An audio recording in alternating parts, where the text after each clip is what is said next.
Bonjour, le cours d'aujourd'hui est destiné à la première année baccalauréat sciences expérimentales, option française, la communication hormonale, comme exemple la glycémie. Aujourd'hui, on va voir la troisième partie. Dans les vidéos précédentes, on a vu la glycémie comme constante biologique. On a étudié le rôle du foie dans la régulation de la glycémie ainsi que le rôle du pancréas. Aujourd'hui, on va voir le mode d'action des hormones pancréatiques et la glycémie comme système autorégulé. Alors précédemment, on avait étudié le rôle du pancréas dans la régulation de la glycémie et on a vu que le premier rôle du pancréas, grâce aux cellules des acinus qui produisent les enzymes digestifs, c'était une fonction exocrine du pancréas. Ça veut dire que le pancréas joue un rôle dans la digestion grâce à ces enzymes digestives. Le deuxième rôle, qui permet de remplir la fonction endocrine du pancréas, eh bien c'est grâce à ces deux types de cellules, les cellules bêta et les cellules alpha, des îlots de Langerhans, toujours au niveau du pancréas. Les cellules bêta produisent l'insuline, alors que les cellules alpha produisent le glucagon. L'insuline est une hormone hypoglycémiante, comme on a vu précédemment, alors que le glucagon est une hormone hyperglycémiante. La question qui se pose ici, c'est quel est le mode d'action des hormones pancréatiques? Comment l'insuline et le glucagon vont remplir la fonction endocrine du pancréas? Pour répondre à la question, on va commencer par ce premier document. On va voir les cellules cibles des hormones pancréatiques. Alors vous avez ce premier document, expérience de marquage radioactif de l'insuline et du glucagon. Donc de l'insuline et du glucagon radioactifs sont injectés chez un cobaye et 5 minutes plus tard, après l'injection, la radioactivité est localisée à l'échelle cellulaire selon les types des cellules. Et les résultats sont sur le tableau que vous avez ici. Alors les types de cellules qu'on a utilisés, on a les hépatocytes, ce sont les cellules du foie, les myocytes qui sont les cellules du muscle, les adipocytes qui sont les cellules graisseuses, les neurones, les cellules du système nerveux et d'autres cellules. Comme vous observez ici, la radioactivité après injection pour l'insuline, elle est localisée spécifiquement au niveau du foie, des muscles et des graisses. On va dire alors que l'insuline, les cellules cibles de l'insuline sont les hépatocytes, les cellules du foie, les myocytes, les cellules des muscles et les adipocytes, les cellules graisseuses. Pour le glucagon, comme vous voyez là, la radioactivité est absente dans toutes les cellules sauf au niveau du foie. On va déduire que les cellules cibles du glucagon sont les hépatocytes. On passe maintenant au deuxième document, influence des deux hormones pancréatiques sur les hépatocytes. Vous avez ici la figure A. Des animaux à jeun ont été perfusés avec du glucagon. On va mesurer la quantité de glycogène hépatique en fonction du temps. Et là, comme vous observez, on va voir sur ce graphe l'évolution du glycogène hépatique en fonction du temps, sachant qu'on a fait tout au long là, donc de là à là, on a fait une perfusion de glucagon. Et là, quand vous observez, le taux de glucogène pendant la perfusion de glucagon ne cesse pas de diminuer. Voilà, ce qui veut dire que le glucagon va activer la glycogénolyse, puisque le taux de glycogène diminue, c'est-à-dire que le glycogène est en train de se dégrader lorsqu'on a fait une perfusion de glucagon. Pour la figure B maintenant, vous avez l'évolution du bilan hépatique en fonction du temps. Alors qu'est-ce que le bilan hépatique? C'est un calcul qui va nous permettre d'estimer la production ou la dégradation du glycogène par le foie. Là, comme vous voyez, le bilan hépatique avant l'injection de l'insuline augmente. Ça veut dire que le foie dégrade le glycogène et le libère dans le sang sous forme de glucose. Mais au moment de l'injection de l'insuline, juste après, on observe que le bilan hépatique diminue. Voilà. Ça veut dire que l'insuline active la glycogénogenèse et donc active le stockage du glucose sous forme de glycogène au niveau des cellules des foies ou bien les hépatocytes. On passe maintenant au troisième document qui représente l'action de l'insuline sur les cellules cibles. Des expériences ont été menées sur des adipocytes, les cellules graisseuses, et des cellules musculaires cultivées in vitro sur un milieu nutritif contenant notamment du glucose. Alors, on va mesurer le prélèvement de glucose par les cellules dans deux conditions. Là, on note que les cellules musculaires sont représentées en orange et les cellules adipocytes, les adipocytes sont représentés en bleu. Alors, le milieu ne contient que des éléments nutritifs pour le lot témoin, ici, alors que pour le lot test que vous voyez là, on a ajouté de l'insuline au milieu de culture. Qu'est-ce qu'on observe? En temps normal, les cellules musculaires, comme vous voyez là, absorbent plus de glucose que les adipocytes. Mais là, pour le lot test, en présence d'insuline, les deux cellules cibles, c'est-à-dire les cellules musculaires ainsi que les adipocytes, absorbent le glucose de manière très forte et presque égale. Alors, qu'est-ce qu'on va déduire? Eh bien, on déduit que les myocytes et les adipocytes sont des cellules cibles pour l'insuline. Et ce dernier, il va favoriser l'absorption et le stockage du glucose sous forme de glycogène musculaire pour les myocytes et le stockage du glucose sous forme de triglycérides pour les adipocytes. Alors là, comme conclusion à propos des cellules cibles des hormones pancréatiques, pour la première hormone qui est l'insuline, les cellules cibles de cette dernière, ce sont les hépatocytes, les myocytes et les adipocytes. Et en réponse à cette hormone, ces cellules vont stocker le glucose, puisque l'insuline est une hormone hypoglycémiante. Pour le glucagon, eh bien, les cellules cibles du glucagon, ce sont les hépatocytes, et comme réponse, elles vont libérer le glucose, puisque le glucagon est une hormone hyperglycémiante. Maintenant, on va passer au principe de la communication hormonale, et on va commencer par ce premier document qui représente la communication hormonale en général. Puisque, comme vous savez, dans l'organisme existent plusieurs glandes, à part le pancréas.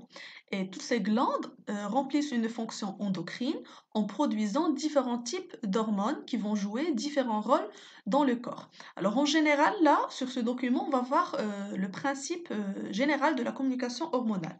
Alors là, comme vous voyez, là, on a une cellule endocrine.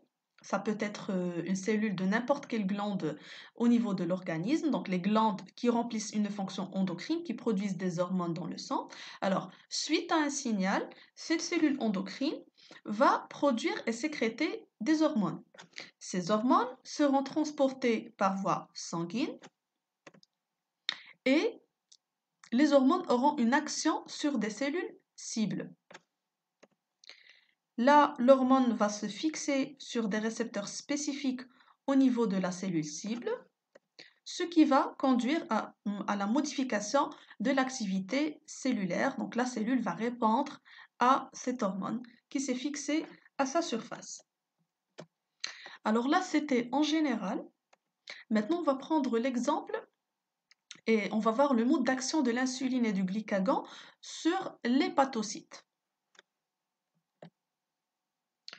Alors là, il faut savoir que l'action des hormones sur les cellules cibles va se faire en 3 étapes.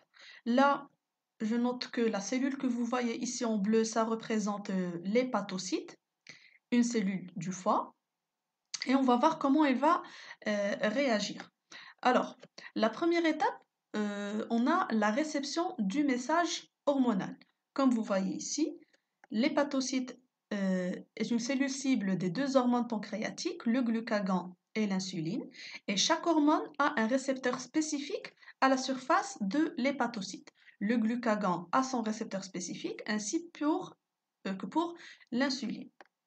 Une fois fixé, la deuxième étape, c'est la traduction du message hormonal. Donc là, je note que l'hormone ne va pas entrer à l'intérieur de la cellule, mais sa fixation à la surface va conduire à l'apparition d'un deuxième messager à l'intérieur de la cellule. Quand on parle d'un deuxième messager, ce sont des molécules chimiques et une cascade de réactions chimiques qui va se faire à l'intérieur de la cellule. Alors là, par exemple, en réponse à la fixation du glucagon, on aura l'activation de la glycogénolyse et l'inhibition de la glycogénogenèse. et le contraire pour l'insuline. Donc, on aura l'activation de la glycogénogenèse et l'inhibition de la glycogénolyse.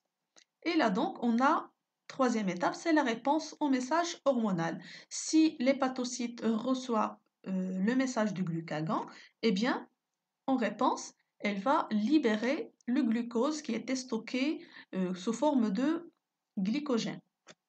Le contraire pour l'insuline, si c'est l'insuline qui est fixée sur l'hépatocyte, eh bien on aura stockage du glucose, voilà l'entrée du glucose, et qui sera stocké sous forme de glycogène à l'intérieur de l'hépatocyte. Maintenant, on passe à la détection de la variation de la glycémie par les cellules du pancréas. Et vous avez là le document suivant. Alors là, on a des îlots de Langerhans de pancréas de rat, c'est ce que vous avez ici sur la figure C, sont isolés puis mis en culture dans un milieu dont on fait varier la concentration de glucose.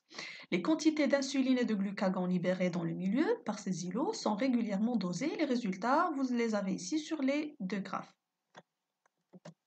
Et là, on doit expliquer les réactions du pancréas vis-à-vis la variation de la glycémie dans l'organisme. Ça veut dire qu'on va voir est-ce que les cellules de Langerhans au niveau du pancréas arrivent à détecter le changement et les variations du glucose dans le milieu. Là, on va commencer par le premier graphe. On a l'évolution de l'insuline en fonction du glucose présent dans le milieu. Alors, comme vous voyez, au fur et à mesure que le taux de glucose augmente, le taux d'insuline augmente aussi. Ça veut dire que les cellules des îlots de Langerhans arrivent à détecter cette augmentation du taux de glucose et en conséquent, elles vont produire plus d'insuline. Pour le deuxième graphe, vous avez l'évolution du taux de glucagon produit en fonction du glucose dans le milieu. Et de la même manière, comme vous voyez ici, au fur et à mesure que le taux de glucose augmente dans le milieu, eh bien, les cellules des îlots de Langerhans vont produire moins de glucagon. Là, le taux de glucagon diminue. Là, ça veut dire que effectivement, les îlots de Langerhans, les cellules alpha et bêta, arrivent à détecter le taux de glucose qui se trouve dans le milieu et ils vont répondre correctement. Là, on va dire que la glycémie est un système autorégulé. Ça veut dire que ce système arrive à mettre en marche des mécanismes qui vont permettre de corriger et de maintenir la glycémie à une valeur normale comprise entre 0,8 g par litre et donc 1,2 g par litre, le taux normal de glycémie qu'on a vu dans le début du cours. Alors pour expliquer ce système autorégulé, on va voir un petit schéma avec lequel on va finir le cours. Alors, on avait vu que le taux normal de glycémie était aux alentours de 1 g par litre. Sauf que ce taux de glycémie peut changer tout au long de la journée, suite aux prises de repas, aux activités physiques, etc. Alors, on va voir le premier cas. Là, le taux, il est normal, mais suite à une activité physique ou à un jeûne, on aura bien évidemment hypoglycémie. Ça veut dire que le taux de glycémie sera inférieur à 1 g par litre. Comment le corps va réagir? Eh bien sûr, les détecteurs d'hypoglycémie et du taux de la glycémie en général, ce sont les cellules alpha et bêta du pancréas. Et suite à l'hypoglycémie ici, les cellules alpha du pancréas vont produire du glucagon. Le glucagon qui sera sécrété dans le sang et sera transporté vers les cellules cibles qui, pour le glucagon, ce sont les hépatocytes, les cellules du foie. Alors, les cellules du foie vont libérer du glucose justement pour qu'on puisse ramener le taux de glycémie à une valeur normale. Dans le cas inverse, après la prise des repas, eh bien, on aura une hyperglycémie, ça veut dire que le taux de glycémie sera supérieur à 1 g par litre.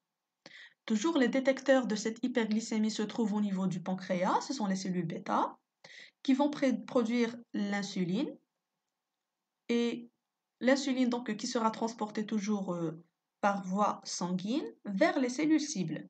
On a vu précédemment que les cellules cibles de l'insuline sont les hépatocytes, les cellules du foie, les cellules du tissu adipeux, les cellules graisseuses, et les myocytes qui sont les cellules des muscles. Eh bien, ces cellules cibles vont stocker le glucose pour avoir à la fin un taux normal de glycémie. Et là, on va dire que la glycémie est un système auto-régulé. Là, on arrive à la fin de ce cours. Rendez-vous dans la prochaine vidéo pour faire des exercices et des activités de soutien.